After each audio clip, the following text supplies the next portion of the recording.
বঙ্গোপসাগরে সৃষ্ট লঘুচাপটি সুস্পষ্ট লঘুচাপে পরিণত হয়েছে। এর প্রভাবে রাজধানী ঢাকা সহ দেশের বিভিন্ন জায়গায় বৃষ্টি হচ্ছে। গত ২৪ ঘন্টায় পটুয়াখালীতে ৭৮ মিলিমিটার বৃষ্টিপাত রেকর্ড করেছে আবহাওয়া অফিস। টানা বৃষ্টিতে বিভিন্ন নিচু স্থানে সৃষ্টি হয়েছে জলবদ্ধতা। এদিকে উত্তাল হয়ে উঠেছে কুয়াকাটা সংলগ্ন বঙ্গোপসাগর। বড় বড় ঢেউ আছড়ে পড়ছে তীরে, বেড়েছে নদ নদীর পানি। উপকূলীয় এলাকা দিয়ে ঝোড়ো হাওয়া বয়ে যাচ্ছে। পটুয়াখালীর পায়রা সহ দেশের সব সমুদ্র বন্দরকে ৩ নম্বর স্থানীয় সতর্ক সংকেত দেখিয়ে যেতে বলা হয়েছে। উত্তর বঙ্গোপসাগরে অবস্থানরত সকল মাছ ধরার নৌকা ও ট্রলারকে উপকূলের কাছাকাছি এসে সাবধানে চলাচল করতে বলা হয়েছে। এদিকে লঘুচাপের প্রভাবে বরগুনায় রাতভর থেমে থেমে বৃষ্টি হয়। পাশাপাশি নদ নদীর পানিও বেড়েছে। এতে বরগুনার ২টি ফেরিঘাট গ্যাংওয়ে তলিয়ে গেছে।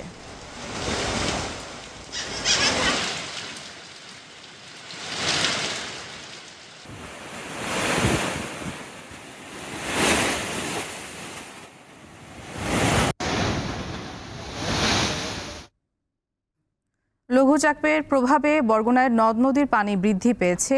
এই বিষয়ে জানাতে বরগুনা থেকে যুক্ত হচ্ছেন সহকর্মী শাহ আলী। ওয়ালটন বিএলডিসি ফ্যান খরচ বাঁচে 65% পর্যন্ত। ওয়ালটন বিএলডিসি ফ্যান ছড়ায় স্বস্তির সবুজ হাওয়া। শাহ আলী, বরগুনায় এখন কি বৃষ্টি হচ্ছে এবং আবহাওয়া সম্পর্কে আবহাওয়া অফিস কি বলছে, আমাদেরকে একটু সার্বিক পরিস্থিতি সম্পর্কে জানাবেন।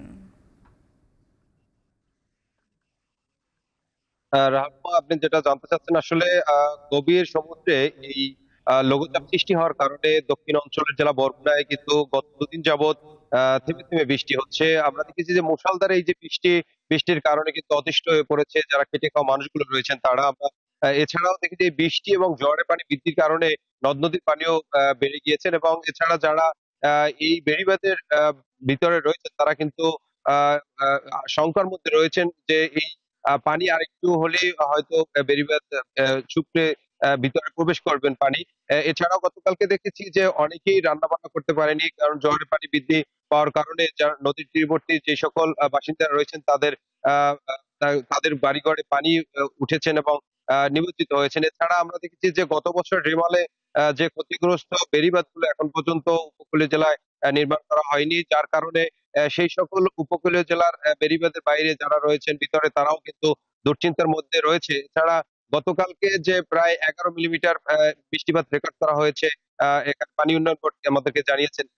এছাড়া বরগুনার ২টি যে ফেরিঘাট রয়েছেন সেই ফেরিঘাটের গ্যাংওয়ে তলিয়ে গিয়েছেন। এখানে যারা খুলনাগামী বাগেরহাটগামী এই ফেরিঘাটে এসে তারা কিন্তু আটকে রয়েছেন, তারা যেতে পারেনি, ঘন্টার পর ঘন্টা তারা দাঁড়িয়ে রয়েছেন, এবং যখন এই জোয়ারের পানি নেমে গেছে তারপরে তারা যেতে পেরেছেন। এছাড়া দেখেছি যে এখন পর্যন্ত যে বৃষ্টি হয়েছে শহরের বিভিন্ন রাস্তাও কিন্তু তলিয়ে গেছেন বৃষ্টির পানি জমাট বেঁধে।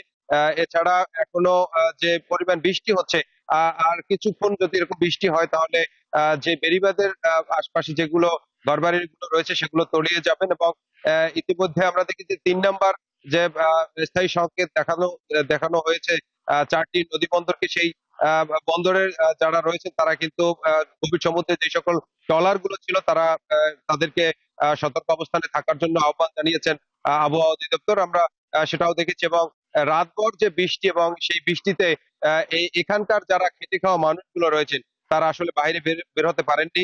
এই ছিল বরগুনা থেকে আমার কাছে সর্বশেষ তথ্য। রানুম।